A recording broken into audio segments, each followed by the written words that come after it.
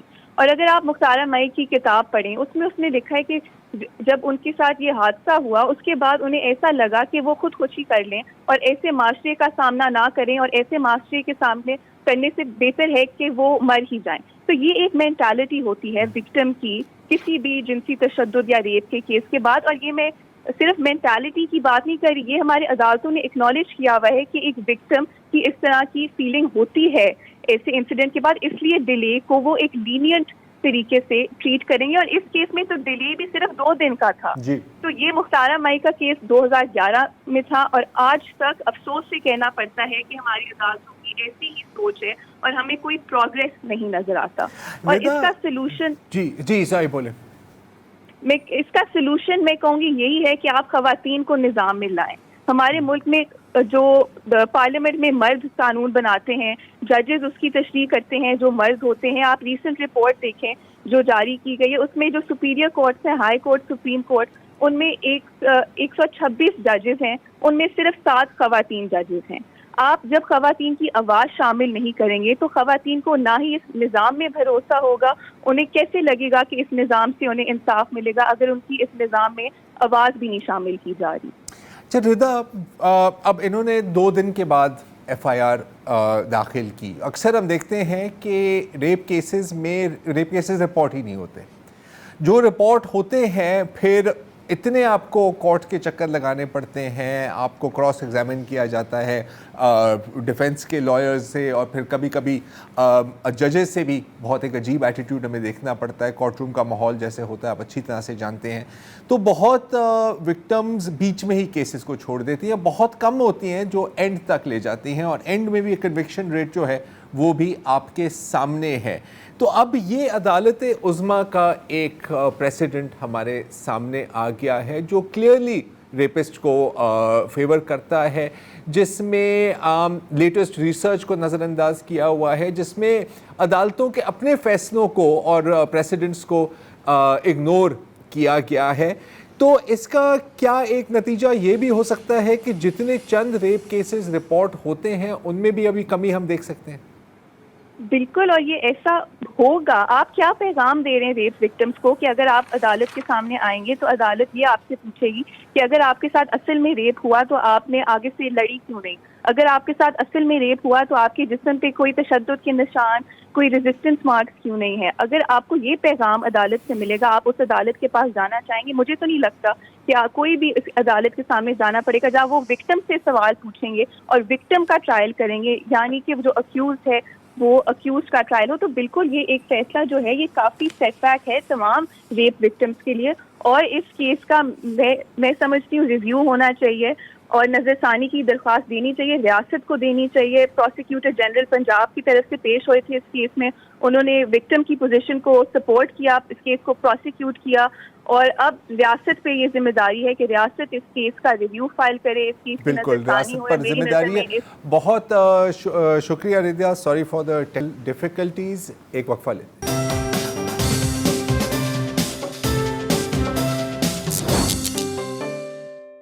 تو ہمارے ملک کے جو معاشی حالات ہیں اس میں ہم بار بار یہ سنتے ہیں کہ بہت سارے پاکستانی ملک چھوڑ کر جا رہے ہیں، لیکن اس میں ایک بڑی رکاوٹ یہ ہے کہ ان کو اگر پاسپورٹ بنوانا ہو تو پاسپورٹ بھی تو نہیں بن کے دے رہا نا۔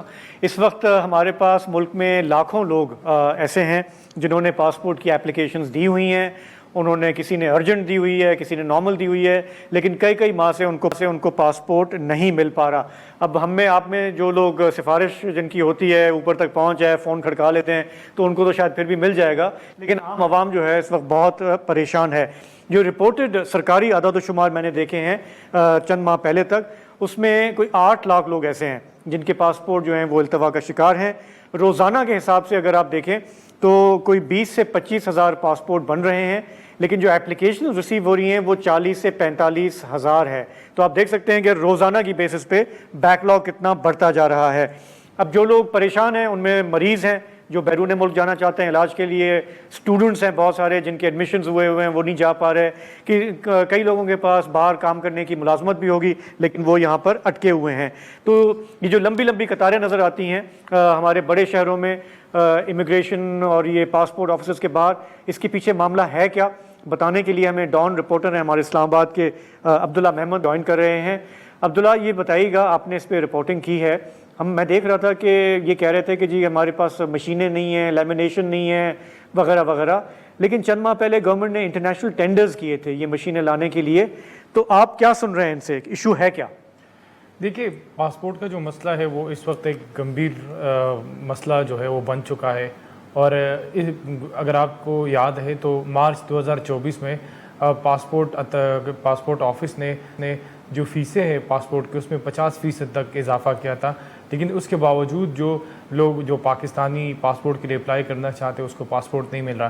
اس وقت 3 کیٹیگریز میں پاسپورٹ بن رہا ہے. ایک نارمل ہے جس کی فیس جو ہے وہ 7,000 روپے ہے، اور ایک ارجنٹ ہے جس کی فیس تقریباً 10,000 ہے، اور پھر اس کے ساتھ ساتھ جو فاسٹ ٹریک ہے اس کی فیس 13,000 ہے. اس میں مختلف کیٹیگریز ہیں.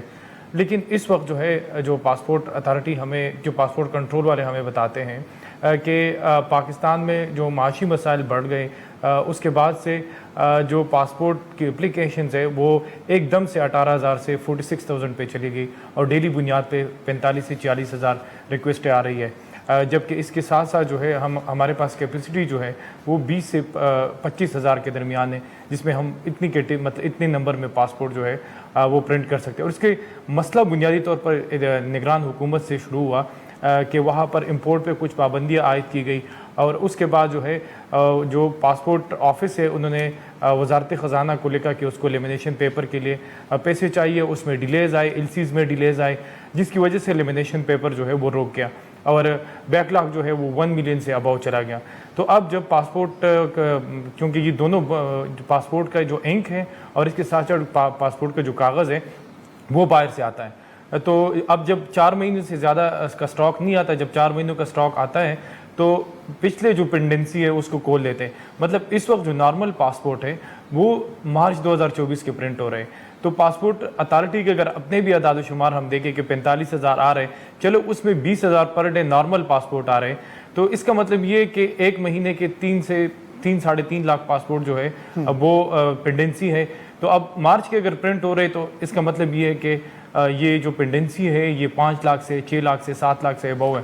اچھا، آپ نے 3 کیٹیگریز بتا دی. میں سمجھتا تھا کہ صرف نارمل ہے اور ارجنٹ ہے، لیکن آپ نے کہا ایک فاسٹ ٹریک بھی ہے. یہ کیا ہے؟ فاسٹ ٹریک ایسے ہے کہ نارمل پاسپورٹ جو ہے اس پہ 1 مہینے کا وقت لگتا ہے اکارڈنگ ٹو ہم، لیکن یہ 5 سے 6 مہینوں میں بھی نہیں آ رہے ہیں. ایک ارجنٹ پاسپورٹ ہے جس میں ہفتہ 10 دن جو ہے وہ پاسپورٹ والے دیتے ہیں، لیکن یہ بھی 2 مہینوں میں بھی نہیں آ رہے ہیں. ایک ارجنٹ فاسٹ ٹریک اسے فاسٹ ٹریک بولتے ہیں، جس کی فیس 13,000 17,000 مختلف کیٹیگریز ہے، 5 سال اور 10 سال کے. تو وہ اس کا ٹائم جو ہے 48 آورز ہے، لیکن وہ بھی تقریباً 3 سے 4 دن لیتے ہیں. تو یہ پاسپورٹ، جب ہم نے پاسپورٹ اتھارٹی سے ہم بات کریں تو وہ کہتے ہیں کہ ہم نادرا کی جس طرح نادرا انڈیپینڈنٹ ہے وہ حکومت سے پیسے نہیں لیتے، اس طرح پاسپورٹ اتھارٹی کے بھی اس طرح ایک بل جو ہے وہ بنا ہے، وہ ابھی تک فیڈرل کیبنٹ میں پھنسا ہوا ہے. کیونکہ اگر عادل شاہزیب صاحب، یہ پاسپورٹ اتھارٹی جو ہے، جو پاسپورٹ آفس ہے وہ پاکستان میں ریونیو میں 3rd نمبر کا سب سے بڑا ادارہ ہے، جو سب سے زیادہ ریونیو جو ہے اس وقت اکٹھا کر رہا ہے. لیکن وہ جو پاسپورٹ اتھارٹی کا جو بل ہے، جو ڈرافٹ ہے، وہ فیڈرل کیبنٹ نے ابھی تک منظور نہیں کیا، اور یہی وجہ ہے. پھر دوسری وجہ یہ ہے کہ پاسپورٹ ڈپینڈنٹ ہے فائنانس منسٹری پہ، اور وہ پھر اسٹیریٹی میئر میں ان کی مشینیں ہیں وہ ابھی تک پھنسی ہوئی ہے کہ نئی مشینیں جو ہے وہ پاکستان نہیں آئیں. اور اس کے ساتھ ساتھ جو بڑا مسئلہ ہے وہ یہ ہے کہ پاسپورٹ جو ہے اس کا اپنا ڈپارٹمنٹ امیگریشن ہے وہ FIA کو دیا گیا. پاسپورٹ بلاک کرنا جو ہے وہ پاسپورٹ اتھارٹی کا کام نہیں ہے، لیکن زیادہ بوجھ جو ہے اس وقت، چونکہ جب سے ملک میں حالات خراب ہوئے زیادہ لوگ پاسپورٹ کنٹرول پہ آ رہے ہیں کہ وہ لوگ ملک سے باہر فلائی نہیں کر سکے، تو پاسپورٹ ٹھیک ہے. لیکن دیکھیں یہ سب صحیح ہے کہ وہ ان کو اٹانومی نہیں ہے اور وغیرہ وغیرہ، لیکن آپ کو یہ سینس ملتا ہے کہ اس وقت جو لوگوں کو دشواری ہے، جتنا فرسٹریشن ہے، اس کا کوئی اندازہ ہے ان کو؟ وہ اس کو ریلیف پرووائڈ کرنے کے لیے ارجنٹ بیسس پہ کچھ کر رہے ہیں تاکہ بیک لاگ تیزی سے کم ہو؟ کوئی بھی چانس ہے جو جن لوگوں کے پھنسے ہوئے ہیں پاسپورٹ، ان کے لیے کوئی امید کی کرن ہے یہاں پر مومن صاحب؟ سر امید کی کرن دوسرے ہیں جو میں کور کرتا ہوں. ایک تو یہ کہ آپ کا ڈی جی پاسپورٹ سے ڈائریکٹلی رابطہ ہو اور آپ اس سے بات کریں کہ بھائی مجھے یہ جینون مسئلہ. ایک یہ ہے. دوسرا یہ کہ پاسپورٹ آفس کے باہر ایجنٹ ہوتے ہیں جو 5 سے 10 ہزار چارج کرتے ہیں, تو آپ کو 1 گھنٹے میں پاسپورٹ مل جاتا ہے. کیا ہے یار, نہیں تو صحیح ہے نا, صحیح بول رہے ہیں. یہ کہ 3 دنوں سے فریش اپڈیٹس یہ ہے زرار صاحب کہ گزشتہ 3 دنوں میں کوئی پرنٹنگ نہیں ہوئی پاسپورٹ کی, اندر سے کوئی مسئلہ چل رہا ہے مشینوں کا, تو اس وقت دوبارہ سے پرنٹنگ جو ہے وہ رک گئی ہے. اور یہ کہہ رہے کہ ابھی انک بھی نہیں ہے, لیمینیشن پیپر بھی نہیں ہے. اب جب یہ ریکمینڈ کرتے ہیں کہ ہمیں جو ہے وہ کاغذ چاہیے, ہمیں مشینیں چاہیے, آگے سے گورنمنٹ نے ایک آسٹریٹی کمیٹی بنا دی ہے کہ بھائی آسٹریٹی کمیٹی میں جائے, اس کے بعد ماشاءاللہ یہ کام آسٹریٹی کمیٹی میں جا کے پھنس گیا ہے. ہاں باقی سارے کام چل رہے ہیں. لیکن آپ بے فکر رہے, وزیر اعظم تنخواہ نہیں لیتے. نہیں, اس میں پتہ ہے یہ 4 کیٹیگریز ہیں یہاں پر. ایک ہے نارمل, ایک ہے ارجنٹ, ایک ہے ارجنٹ فاسٹ ٹریک, اور سب سے اوپر کی کیٹیگری ہے سورس. تو اگر کسی کو کوئی جان پہچان ہے تو آپ اپنے کام کرا سکتے ہیں, نہیں تو پھر آرام سے بیٹھے اور ہم ایک وقفہ لیتے ہیں. اللہ خیر صلاح. بالکل.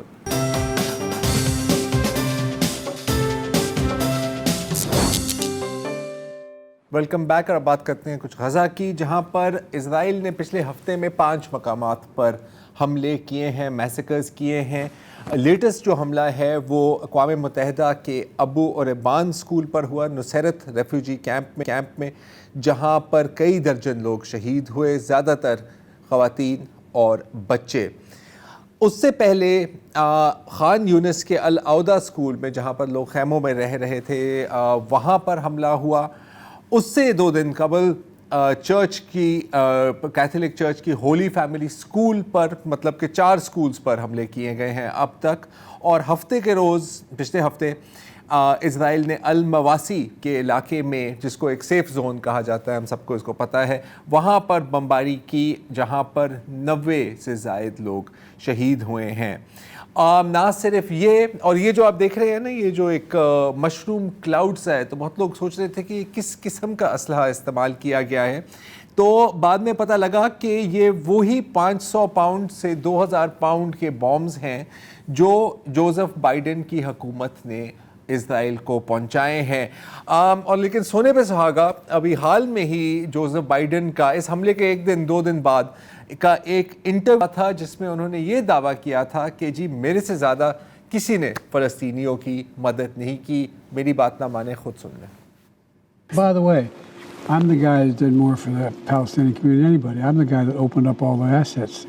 I'm the guy that made sure that I got the Egyptians to open the border to let good goods through, medicine and food but what's happening is, and I'm the guy that's been able to pull together the Arab states to agree to help the Palestinians with food and shelter. لیکن چلیں کم از کم اپنا نام تو یاد رکھ رہے ہیں. اس کے ساتھ ساتھ جو ریسکیو سروسز ہیں اور جو سول ڈیفنس ٹیمز ہیں جو لوگوں کو وہاں سے بچانے کی کوشش کر رہے تھے, ان پر بھی بمباری ہوئی انہی امریکن بامب سے. اور الشتی ریفیوجی کیمپ میں, جہاں پر لوگ ایک کھلے میدان میں نماز پڑھ رہے تھے کیونکہ وہاں کی مسجد کو تباہ کر دیا گیا ہے, ان پر بھی اسرائیل نے بمباری کی اور 20 سے زائد نمازیوں کو وہاں پر شہید کیا گیا. جہاں تک اچھا صرف اب امریکہ کی بات نہیں ہے, رفح میں ایک اسرائیلی فوجی کیمپ میں ایک بڑی انٹرسٹنگ بات ہے, وہاں پر بھارت کا بھی ایک جھنڈا نظر آیا ہے. کئی فلسطینی اس فوٹیج کو بھی اپلوڈ کر رہے ہیں اپنے سوشل میڈیا پر. یہ آپ دیکھ سکتے ہیں, یہ ایک پورا ویو ہے, اور یہاں پر آپ ایک اسرائیل کا جھنڈا دیکھتے ہیں, اس کے بعد ایک خیمے کے ساتھ ایک بھارت کا جھنڈا بھی دیکھتے ہیں. اب ہمیں نہیں پتہ کہ وہاں پر بھارتی فوجی ہیں یا بھارتی مرسنریز ہیں یا ایسے ہی بھائی چارے میں کسی نے وہاں پر بھارت کا جھنڈا لگا دیا ہے. اسرائیلی فوجیوں کے لیے, کیونکہ حماس سے تو وہ کم ہی لڑتے ہیں, ان کا شغل یہ ہے کہ وہ فلسطینی شہریوں پر, بچوں پر, مردوں پر, خواتین پر فائرنگ کریں. یہاں پر آپ اس ویڈیو میں دیکھ سکتے ہیں کہ فلسطینی بچے سوئمنگ کر رہے تھے اور انہوں نے کہا کہ کیوں نہ ہم ان پر بمباری کر دیں. تو ایسے he just for the fun of it یہ اپنی راکٹ شیلز ان پر فائر کر رہے ہیں. جو لوگ گھروں میں ہیں ابھی تک, ان کو بھی مارا جا رہا ہے. جیسے یہ ہیں فائز الشریف جن کی عمر تقریباً 70 سال کی ہے. یہ اپنے گھر میں بیٹھے ہوئے تھے جب اسرائیلی فوجی وہاں پر داخل ہوئے اور ان کو وہاں قتل کر دیا گیا. جو سب سے خوفناک کہنا شاید عجیب ہو کیونکہ ہر روزانہ ہی پچھلے 10 ماہ سے صرف یہی ہم مناظر دیکھ رہے ہیں. یہ ہے محمد بھر, ایک جوان لڑکا ہے. ان کو ڈاؤن سنڈروم تھا, اور اگر آپ اس میڈیکل کنڈیشن سے وابستہ ہیں تو آپ کو پتہ ہے کہ اس میں کیا ہوتا ہے کہ آپ کی جو ذہنی قابلیت ہے وہ بڑھتی نہیں ہے. ان کی ذہنی قابلیت 1 سال کے بچے کی تھی. یہ بھی اپنے گھر میں بیٹھے ہوئے تھے اور اسرائیلی فوجی کتوں نے اس پر حملہ کیا اور انہوں نے اس کے اوپر کتے چھوڑ دیے. اور اس نے کبھی زندگی میں کوئی لفظ نہیں بولے تھے, یہ بالکل ہی گنگے تھے. لیکن جب وہ کتے اس کو چبا رہے تھے, کھا رہے تھے, تو اس نے کتے کے سر پر ہاتھ پھیرا اور کہا خلاص یا حبیبی, جس کا مطلب ہے اب بس کر دو میری جان. ظاہر ہے کہ ان کی جان نہیں بچی, لیکن یہ پہلی بار نہیں ہے, نہ ہی آخری بار ہے کہ اسرائیل نے فوجی کتوں کا استعمال کیا ہے شہریوں پر. ابھی حال میں ہی ایک ویڈیو سامنے آئی تھی, یہ کتے کی اپنی ویڈیو جو ہوتی ہے ان پہ باڈی کیم لگے ہوتے ہیں, یہ اس کی ویڈیو ہے کہ ایک بزرگ خاتون کے اوپر کتے چھوڑ دیے گئے تھے, اور جس کے بعد اسرائیلیوں نے یہ دعویٰ کیا کہ نہیں, اصل میں حماس نے اس کتے کو اغوا کیا تھا اور اس کو ٹرین کیا تھا کہ یہ فلسطینی شہریوں پر حملہ کرے. اب اگر آپ اس بات پر یقین کر سکتے ہیں تو پھر آپ کسی بھی بات پر یقین کر سکتے ہیں. فلسطین کا حال اس وقت کچھ یوں ہے کہ وہاں خوشی نام کی تو کوئی چیز نہیں ہے, لیکن اس کے قریب ہم جا سکتے ہیں. ایک خاتون تھی جن کے بیٹا فوت ہو گیا تھا, اس کو قتل کیا گیا تھا, تو ان کی تدفین غزہ شہر کے انڈسٹریل ایریا کی ایک قبرستان میں کی گئی, اور جب اسرائیلی فوجی وہاں سے گزرے تو انہوں نے اس قبرستان پر بلڈوزر چلا دیے. پھر دیکھیے کہ کیا ہوا.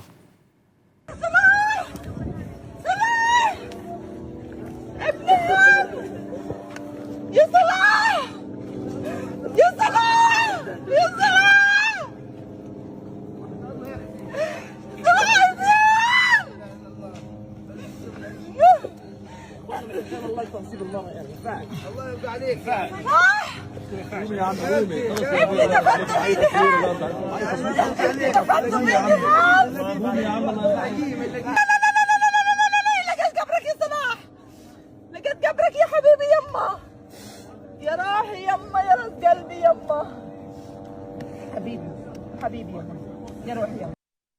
بالآخر ان کو اپنی بیٹے صلاح کی قبر مل گئی, لیکن اس کے باوجود بھی وہاں پر لوگ ابھی بھی زندہ ہیں. میں آپ کو آخر میں ایک تصویر دکھانا چاہ رہا ہوں. یہ ہے انس الکنو, غزہ اسٹرپ کے رہنے والے ہیں, اور یہ اپنی پی ایچ ڈی تھیسس کو ڈسکس کرتے ہیں. اور اگر میں آپ کو بتاؤں ان کا پی ایچ ڈی تھیسس ہے سلور نینو وائرز کے استعمال کیسے کیا جائے الٹرا وائلٹ سینسرز میں.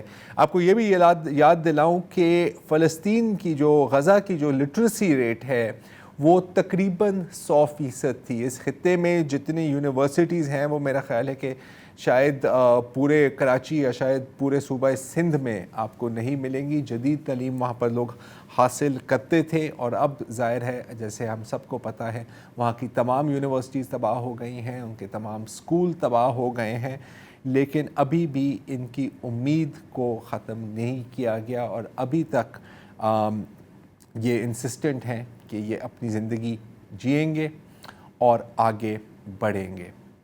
اور آج کے لیے اتنا ہی جی, اجازت دیجیے, خدا حافظ.